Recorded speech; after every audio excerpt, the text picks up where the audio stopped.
Hello, hello, welcome, welcome. My name is Juji. Welcome to my channel. This is HD by Z. If you're new here, this is a space for anyone and everyone who's interested in human design, both through personal development and relationships and all the things. I'm so excited that you're here because today I have done an interview with one of my, dare I say, dear friends, Carly, and we had an amazing discussion about her process in human design. She's done coaching with me. She's a member of the Be Hive. If you would like to work with me, I'm going to drop all of my information in the show notes. And if you have any questions afterwards, please put them in the comments. I'd love to answer them for you. And before I introduce you, let's look at Carly's chart together. So this is Carly's chart. She's a manifesting generator. We talk a lot about that. She has emotional authority. She's split definition, 2-4 profile on the right angle cross of the sleeping phoenix. And the thing that we've really focused on with her is not only that she is an individual, that she has this busyness built in as an MG with this sacral definition connected to her throat center. But we also talk a lot about the not self, because you can't fully become who you're meant to be unless you know who you're not. And in this case, we talked a lot about the open ego, which is wide open for her, and the open G center. And these two are primary dilemmas for anybody who has these open centers.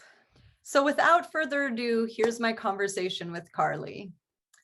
All right, welcome, Carly. I'm so excited you're here. Thank you so much for agreeing to do this. Thank you for having me. Excited to be here. Of course. So we actually both do human design, but you started out as a business coach and then you met human design and started to incorporate it into your work and all of that. So I'm just wondering, like, when did you meet human design and what was it about the system that initially captivated you? I first discovered human design in, I think it was May 2020. And I was working with a coach, and in her pre-questionnaire, she literally just had if this resonates with you, check out your human design. And so I clicked the link and looked it up. And then when we got into the coaching session, she never actually mentioned anything about human design.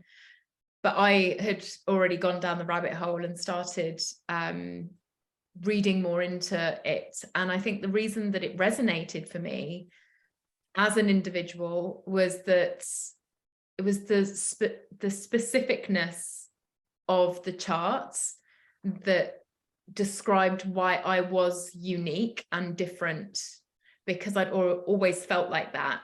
And so I think that for me was what I loved, that it wasn't about this one size fits all or putting people in a box. It was very, very specific, based on the individual. And what did you read or hear about yourself at first that really struck a chord and gave you that permission to be your unique self? I think initially the fact that I'm a manifesting generator definitely resonated. I have not had a linear career path. I worked in television after university, then I pivoted and ended up in marketing, and then pivoted again into coaching. And I'm sure I've got a few more careers left in me yet.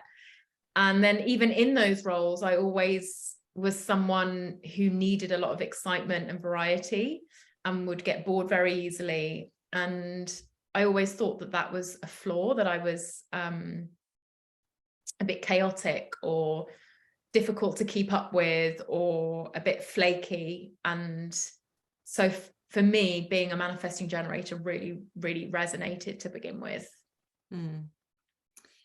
Yeah, I find that so interesting because it didn't nothing about being an MG really like stuck out to me initially. But I have heard so many MGs say like, oh yeah, I thought I was a flake. I thought I was like had commitment issues, all of the different things, because we have been taught that we need this linear life path and we must commit to this one thing. But so many MGs are lit up by multiple I call us multi-passionate, you know, and really it is about accepting of ourselves that we can be more than one thing, especially since human design shows us all of these different parts of ourselves that we may not have had necessarily the permission to show the world. So it's interesting that that was your first aha, because most emotionally defined people say that it's starting to understand the emotional wave and what it means to have emotional clarity that they first really resonated with. So like when did that kick in for you? I think probably because to begin with, a lot of my learning was self-learning rather than having an actual reading with someone. So I don't think it was really until I probably maybe even had a reading with you that I fully understood the depth of what being an emotional person means. And then I think that it really did land with me that yeah, how important it was to understand that, especially with both in my career but also in my personal life. From a career perspective, I was irritating as hell to work with because I was always changing my mind, because I would say yes in the moment and then the next day I'd come in and I'd say to my team, actually I've changed my mind. Because I hadn't given myself enough time to make a decision. So for me, that was very powerful information for me to understand. But I think also being such an emotional person and feeling a lot of shame around that for so long, especially in my teenage years and then into adulthood, that not being understood about me in relationships. There's been a lot of self-acceptance, understanding my emotional wave and how that is just a really important part of me. Mm. Yeah, I remember talking to you about that when we did start working together, about how, you know, that wasn't necessarily something that was accepted in your family, to be this emotional being, to express your emotionality.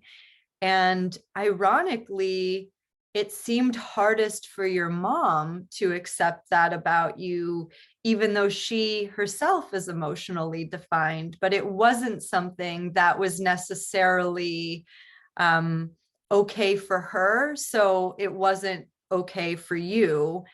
And to some degree, though, I feel like you sort of broke through that pattern, and you know, you're an individual. This 2034 channel is all about being yourself, you know, come hell or high water. So to some degree, you just didn't really accept that about the way that you were raised, and it's still something that you're sorting through. So is there something that you can point to in terms of your own self-forgiveness that you've gotten through that process? Yeah, I'm still working through it, as you said, and there are still moments of me not accepting it about myself. I couldn't, like you said, because I'm an individual, I have never been able to hold my emotions in as many people do. I cannot suppress my emotions. I've always worn my emotions on my sleeve. I'm absolutely fine with crying in public, making a scene. And I know it makes other people feel uncomfortable. I know it makes my mum feel uncomfortable. I don't know if we'll ever really come to an agreement on that. I can't not do it. It's who I am, and I refuse to not be myself and express my emotions when they come up, because I know that that's not healthy. And I am okay with that sometimes, most of the time. Of course, it's nice to be accepted even when you are at the low of your emotional wave and perhaps not perfect. And I look for that in a relationship. I look for that in a romantic relationship, somebody who can still love me even when I'm on the low of my emotional wave, and not have me feel like I'm only lovable when I'm in a good mood. That's really what I'm looking for. I know it's hard to do. They don't need to like me in those moments. As long as I feel safe, I feel safe to express myself in those moments without fear of them leaving or not wanting to be there for me anymore. So that's probably one of the areas that I am looking forward to experimenting with when the time comes. That's awesome. Actually, something you said sparked a question for me, which is, the wave goes up and down, right? And that's something that you learn is just a mechanic in your process. And there's nothing to blame. There's no reason for your low end of the wave. But a lot of the time, the mind tries to find a reason. And so it starts to point fingers outward. Whose fault is it that I'm low in my wave? What is to blame for this low end energy? And now that you've had some years to experiment with that, I know that I very much focused on that when we were working together. Still, you're in the Be Hive, so we still chat every week, but how is it different knowing that the low end is just a low and that you don't have to look to blame anyone for it? It just made me think. So I have my emotional wave is kind of like a build-up emotional wave. So I cannot be emotional for quite a while, and then it will come out possibly over something really silly, like dropping a spoon on the floor, or somebody getting in my way in the kitchen, or something silly like that. And over the last couple of years, due to various circumstances, I had my parents living with me for about 15 months. And I remember having a conversation with my dad where I had one of these moments, and my dad's non-emotional. So if I don't explain what's going on to him, it will escalate very quickly. And I remember in this specific moment crying over something silly. And I said to my dad, I'm not crying about this situation. I'm actually crying about all of the things that I haven't cried about yet for the last few weeks. So let's not get into something right now. Just ignore me and let me express, and I'll be over it in like 30 minutes. And then that was fine. We didn't get into a thing about it. I'm not saying we were able to do that every single time, but I know that he hadn't done anything to cause that. He unfortunately was just there at the moment that my emotions spilled over. And it doesn't need an explanation for why. And I will say that to people. I go, I don't even know why I'm upset right now. I know it seems ridiculous that I'm upset over this thing. So let's just laugh about it later. Yeah,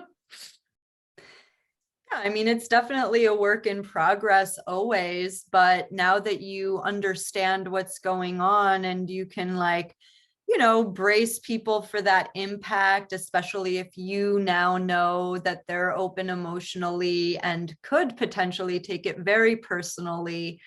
I mean, I know that you've pulled the charts for every person that's in your family and in your life and all of that stuff, because it's fair warning, people, this is a byproduct of getting into human design. You can no longer just know someone without seeing their chart or even having it pulled up in front of you when you're talking to them. So how has that been as far as your whole family is concerned? You know, I know some of them are into human design. Some of them are like, oh yeah, that thing that you do. But how do you feel like it's changed the relationships that are the most conditioned?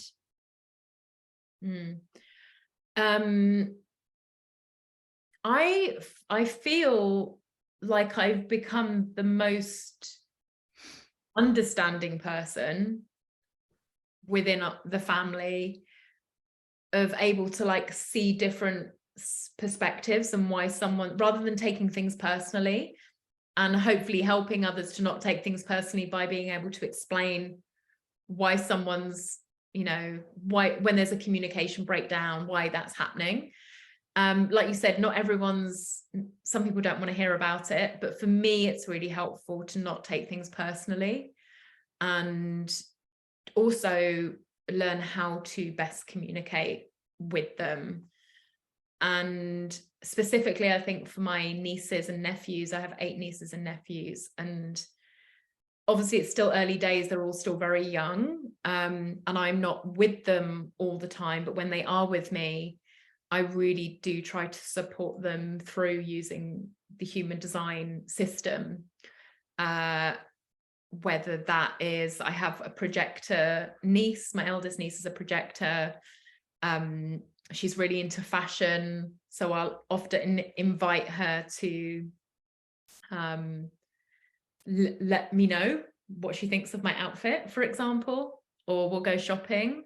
So I'm trying to help her flex that muscle of what it feels like to be invited. So yeah, for me, it's just super helpful to understand everyone better so that I don't take things personally. Let's dig into not taking things personally, actually, because I feel like multiple people that I have interviewed mention that it's a beautiful way to not take things personally. How does that occur for you? I'm trying to think of an example.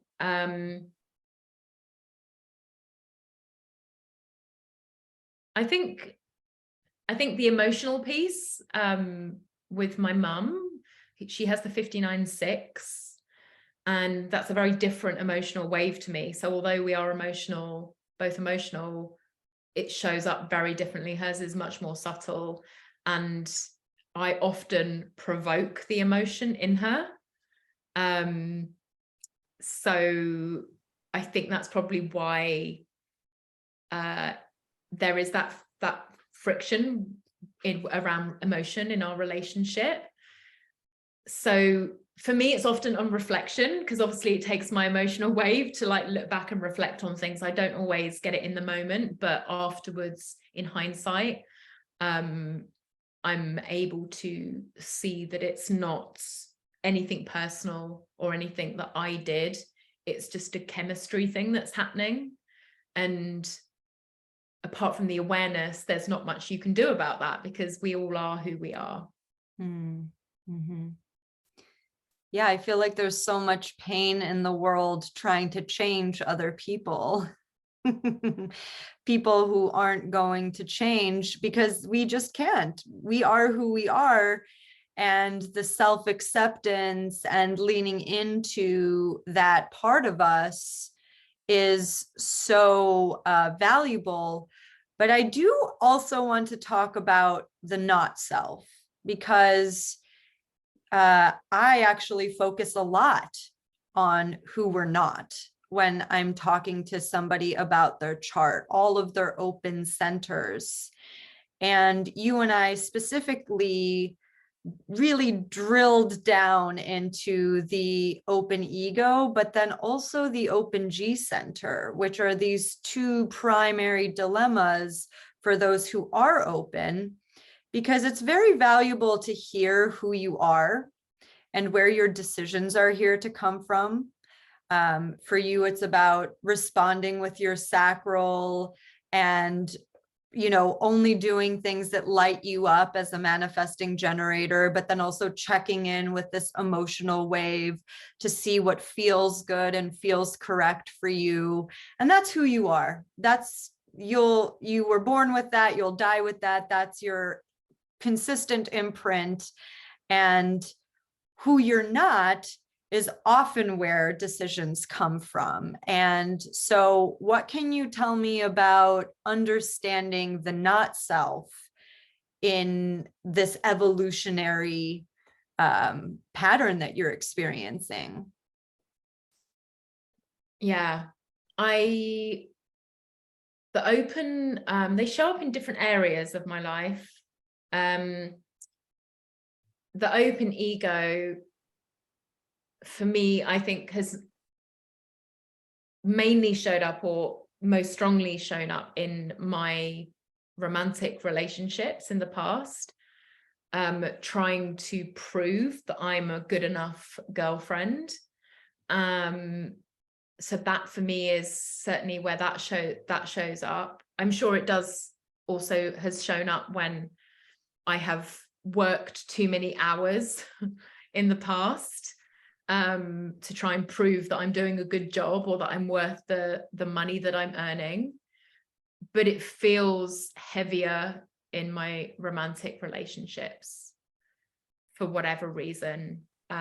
So for me, that's something that I definitely need to watch out for moving forwards, is when I'm trying to convince or prove someone that I'm a good enough option that leads me to a path where I am not being myself, which leads me onto my open G center, which is, not really knowing who I am and accepting the fact that I may never know, and also the fun and the beauty of that as well, and seeing both sides of that. But for me, the not self of the open G does lead me to a lot of confusion. For me, that probably feels more of a dilemma for me than the open ego. I know that they do come in an order, they go in an order, but for me, the open G center feels like the biggest dilemma that I have in life in general, is this not really knowing my direction. I worked out I'd lived in 20 houses in my life, and I don't think I chose any of those houses. As an example, somebody suggested that I move there. Somebody was living next door that I already knew. There's always been a reason. In fact, the house that I'm buying at the moment is the first house that I've actually chosen on my own. And it feels really uncomfortable because I still don't know if I've made the right decision, because normally somebody else makes the decision for me. But it feels good, which is what I'm going with. But in relationship, I definitely, in my family, will say that whenever I start a new relationship, they start to not recognize me, and that I become interested in everything that the other person's interested in. And I think it's a mix of the open ego and the open G that is my biggest, or has been in the past, the biggest, I don't want to say failure, the biggest obstacle to me creating a successful relationship. So one of the things I need to make sure I do in the future is make sure that I spend enough time on my own just to check in with myself. Am I doing this because I want to do it, or because I'm trying to prove something or convince someone of something? It's really interesting that you say that you feel like the open G is more of a dilemma for you, because we always say that the impact ranking starts with the open ego, but your ego is completely open. not a single gate coming out of it, not a single gate pointing at it. And so when that is the case, a lot of the times we say that person is egoless, or it's almost like you've graduated the ego. It's not necessarily as big of an issue. And by the way, I do want to point out that just because you have a defined ego doesn't mean you will never be in a dilemma where you're trying to prove yourself. That's part of the human condition, because we are all, interactive creatures who, have certain social needs and want to feel accepted and loved and seen for who we truly are.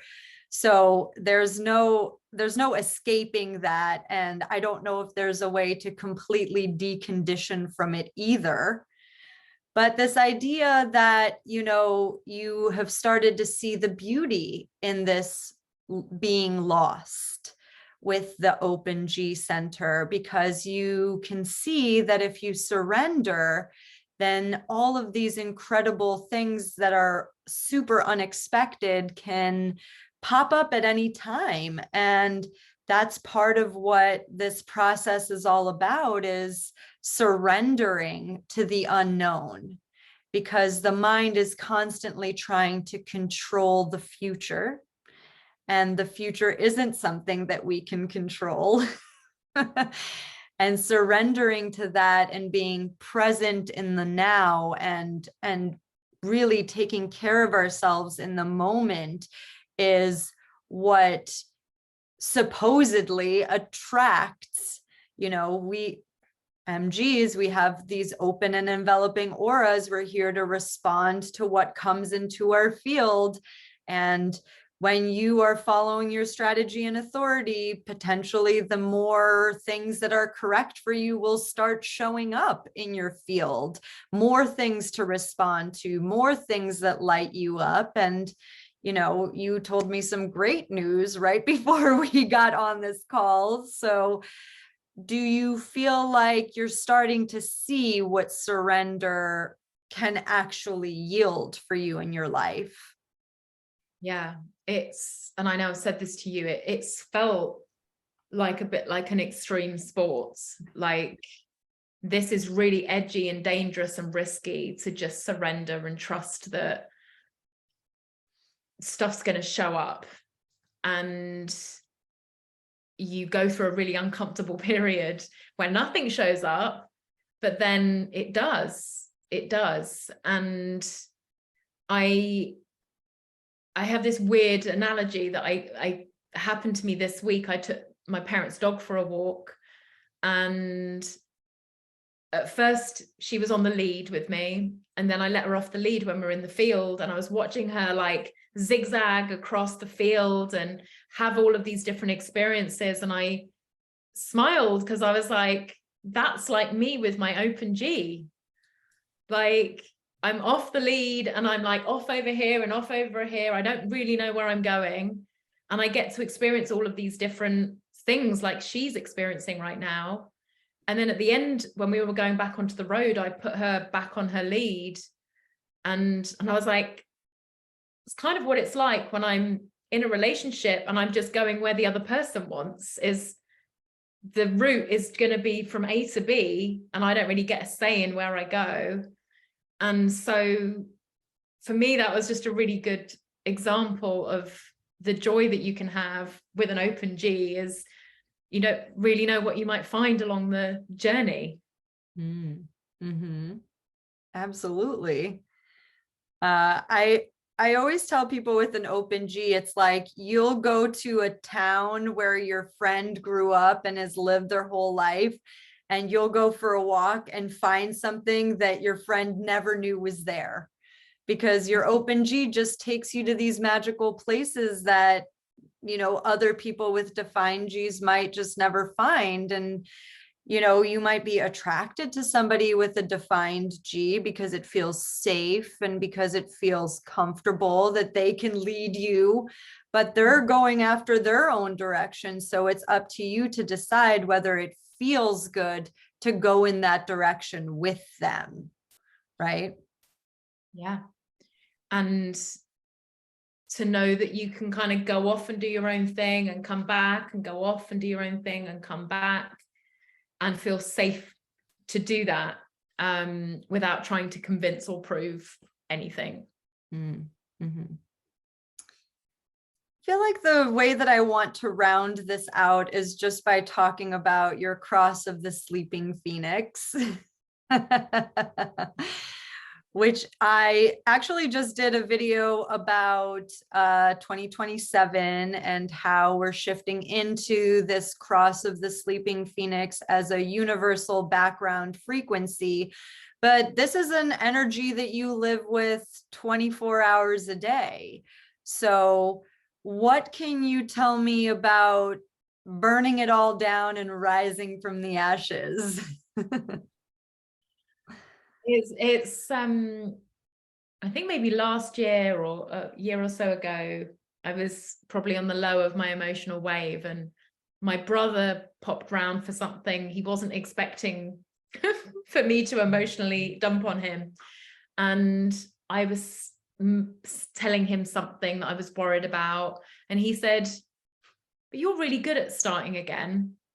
And I remember thinking, oh, that's really depressing. That means I keep failing and having to keep start again. And that's the reputation that I've got in my family.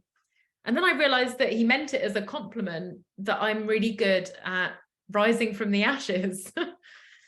And I have done that multiple times, whether it's, you know, quitting a job, quitting my corporate career, trying something new, realizing maybe that doesn't work, quitting, starting again, leaving a relationship. I am not afraid of change. And I think because I'm not afraid of change, I'm able to help others deal with transformation and change that feels really scary. And I don't know, maybe it's my defined spleen as well, that I don't always find it as scary as somebody else might find it. But I have no problem with like starting again. In fact, it feels kind of exciting. Yeah. Awesome. So you're a member of the Be Hive. One of the founding members, if you will. And I just want to know from your perspective, what is the most valuable part of belonging to this group, having this support system? What do you feel really is the reason why you're there and why you stay? Many reasons. So that I can still see you on the regular. And I mean, for many reasons, from a learning perspective for myself, not just understanding my own design, but understanding my clients' designs and my family members' designs, is for me the best way to learn is not out of a textbook, it's through lived experience. So I love hearing the lived experience of an open route, because I don't have one. And then I can understand when I have somebody in my life with an open route, what it feels like for them. So for me, that's a really wonderful part of the group that I enjoy and I get a lot out of. And then there's the support when you're going through something. You know, I am regularly burning stuff down, and it's nice to have people that I can talk to about it and that can empathize. We have another sleeping phoenix in the group, and also I love my emotional people as well. So I realized that I'm not the only one that's living with this emotional wave, and it's nice to be able to share when you're on a low of the emotional wave with people that aren't going to judge you. And yeah, so many reasons, but I would say those are the main reasons. And I love the fact that there's such a regular check-in as well, that and we have the Slack channel and all of those things. It just feels really supportive. Awesome. Yeah, I feel like one of the reasons why I felt this was so important is because, people don't use this language or these terms out there in the world. And so to keep this language alive, there has to be, consistent and regular interactions with it. And that's not just watching videos. It's not just, reading about it in a book, like you said. It's about real flesh and blood people experiencing these things, sharing their experience, and doing it all through this lens. Because when we have that kind of camaraderie, we can see how our differences are just that. We're just different. That's all. And that's less personal, more functional, more there's what I feel this is really all about is cultivating more love. When you start to accept yourself and love yourself, and you can fill your own cup, there's plenty to go around, and we need more love in the world, right? Yeah, it does. It feels there's a lot of love in the Be Hive.